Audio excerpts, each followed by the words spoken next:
ஆசையாக வாங்கினது இப்படியாகவும் நினைக்கவே இல்லை. ஹாய் மை ஃபேமிலிஸ், எப்போவும் நீ மட்டும் தான் மினி விலாக் எடுப்பியா, நானும் தான் வருவேன். அவருமே ஃபுல்லாக வந்தார்.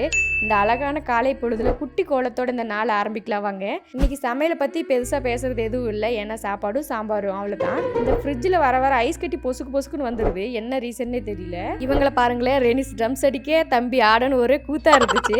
இந்த டீ கப் கல்யாணம் ஆன புதுசில் கோயம்புத்தூரில் ஆசையாக வாங்கினது இத்தனை நாளாக பத்திரமா வச்சுருந்து இன்னைக்குன்னு பார்த்து உடஞ்சிருச்சு. ரொம்ப ஃபீல் ஆகிடுச்சு. நான் வீடு க்ளீன் பண்ணிட்டு இருந்ததுனால ரெனிஸ் அவர் குளிக்க வச்சு ரெடி பண்ணிட்டாரு. அவங்க ஆட்டத்தை பாருங்களேன். நான் போடுறதே இந்த ஒரே க்ரீம் தான், இது காலி ஆயிடுச்சு வாங்கி கொடுங்கன்னு ஒரு வாரமாக கேட்டால் மனுஷன் கண்டுக்கவே மாட்டேங்கிறாரு. என் கண்ணை சுற்றி கருவளையும் அப்புறம் கண் அடிக்கடி செவந்துருது. அது காட்டு நெல்லிக்காய் ஜூஸ் குடித்தா நல்லதுன்னு சொன்னாங்க, அதை போட்டு கொடுத்துட்டு இருந்தாரு. இந்த நெல்லிக்காய்க்கு நீங்கள் என்ன பேர் சொல்லுவீங்கன்னு சொல்லுங்கள். நான் சாமி போட்டு சாமி கும்பிட்டுட்டு இருந்தேன். இவர் ஒரு பக்கம் சாமி வந்த மாதிரி ஆடிட்டு இருந்தார். இன்றைக்கி என்னன்னே தெரியல, ஒரே வைபாகவே இருந்தார்.